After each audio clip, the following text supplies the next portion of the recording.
Assalamualaikum warahmatullahi taala wabarakatuh. Bismillah, alhamdulillah, wassalatu wassalamu ala rasulillah wa ala alihi wa sahbihi wa mawala. Amma ba'du. Allahumma salli ala sayyidina Muhammad wa ala ali sayyidina Muhammad.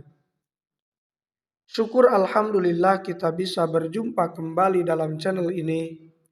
Semoga kita semua selalu ada dalam lindungan Allah Subhanahu wa taala, dipanjangkan umur, disehatkan jasmani dan rohani, senantiasa diberikan rizki yang berlimpah oleh Allah Subhanahu wa taala. Salawat dan salam semoga tetap tercurah limpahkan kepada baginda Nabi Shallallahu Alaihi Wasallam, tidak lupa kepada keluarganya, kepada sahabatnya, kepada tabi'in tabi'atnya, juga sampai kepada kita semua selaku umatnya. Amin. Ya Allah, ya Rabbal Alamin. Hadirin sahabat beriman yang dirahmati Allah, istighfar merupakan salah satu yang Allah Subhanahu wa taala berikan sebagai kemudahan untuk meminta ampunan kepada Allah Subhanahu wa taala. Istighfar juga merupakan salah satu bentuk kasih sayang Allah kepada hambanya. Setiap kali seorang muslim mengakui kesalahannya dan mengingat Allah, hal tersebut telah Allah perintahkan di dalam firman-Nya, surah Al-Baqarah ayat 199. Wastaghfirullaha innallaha ghafurur rahim. Yang artinya, dan istighfarlah atau memohon ampunlah kepada Allah. Sesungguhnya Allah Maha Pengampun lagi Maha Penyayang.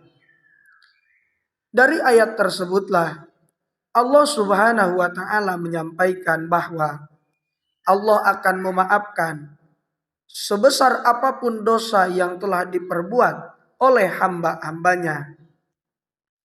Allah juga sangat menyukai orang-orang yang mengakui kesalahannya dibandingkan orang-orang yang tidak menyadari dosa-dosanya. Hadirin sahabat beriman yang dirahmati Allah, namun perlu kita ketahui bahwa tak semua hambanya yang beristighfar itu diampuni oleh Allah Subhanahu wa taala. Sebab ada golongan-golongan manusia yang justru sudah pasti ditolak istighfarnya oleh Allah Subhanahu wa taala. Golongan apa sajakah yang istighfarnya ditolak oleh Allah Subhanahu wa taala? Sebelum kita lanjut, silakan yang belum subscribe, silakan subscribe dan aktifkan notifikasinya. Dan jangan lupa like, komen, dan juga share sebanyak-banyaknya untuk bersama-sama membantu mengembangkan channel ini menjadi channel yang lebih baik dan lebih bermanfaat lagi. Saya doakan semoga sahabat semua, kebaikan sahabat semua dibalas oleh Allah Subhanahu wa taala. Amin. Ya Allah, ya Rabbal Alamin. Hadirin sahabat beriman yang dirahmati Allah, ciri-ciri golongan manusia yang istighfarnya ditolak oleh Allah Subhanahu wa taala, yakni yang pertama, orang yang melakukan perselingkuhan serta perzinahan.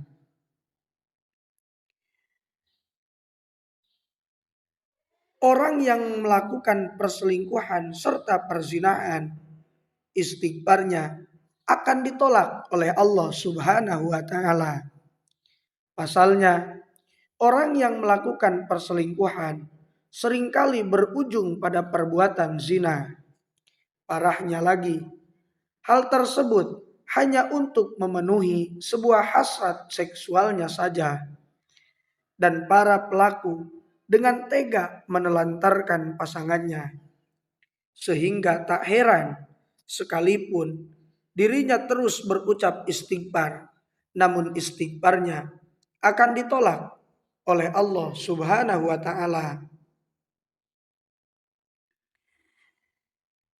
Hadirin sahabat beriman yang dirahmati Allah.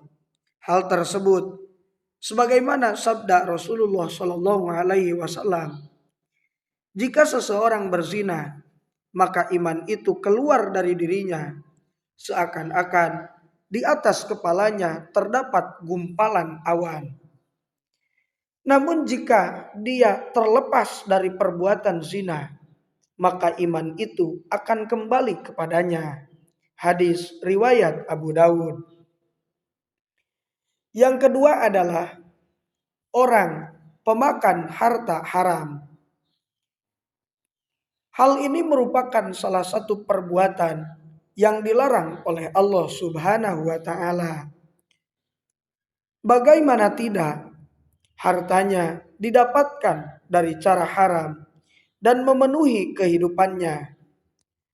Dan istighfar yang dilakukannya itu akan diabaikan oleh Allah Subhanahu wa taala karena telah memakan makanan haram. Yang ketiga adalah orang yang fakir namun sombong.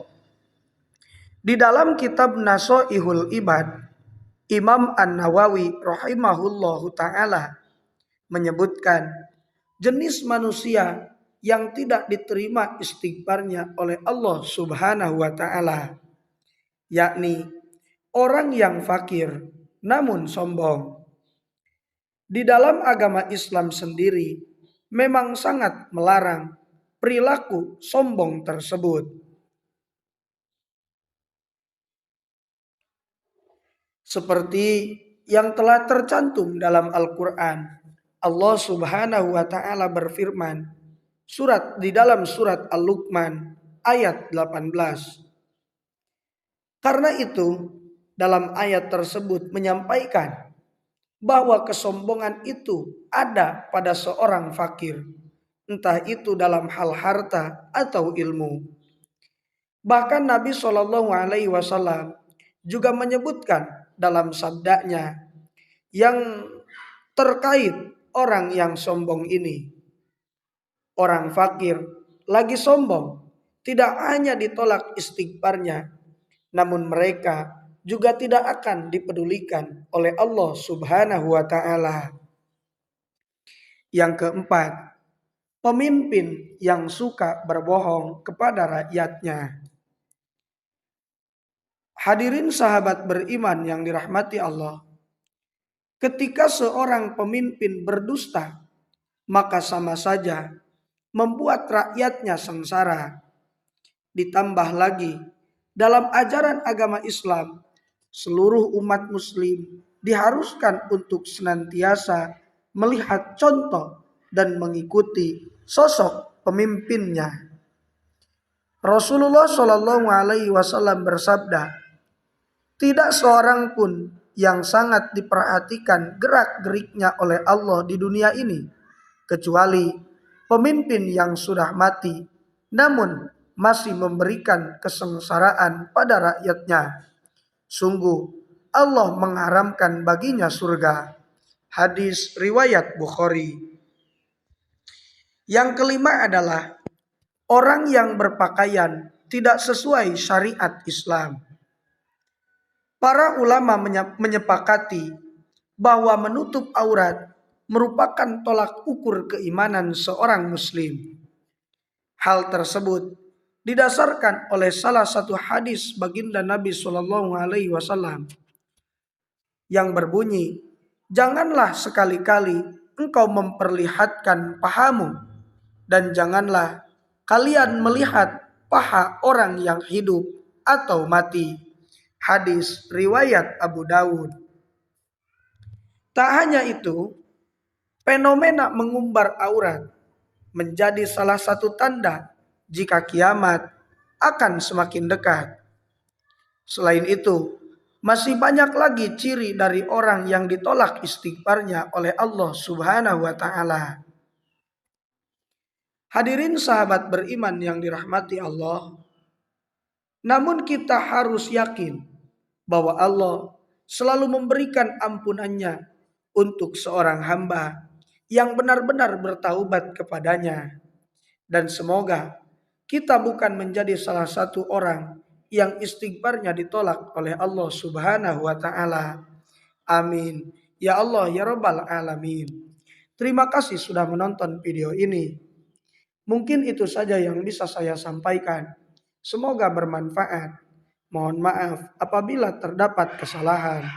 Wassalamualaikum warahmatullahi wabarakatuh.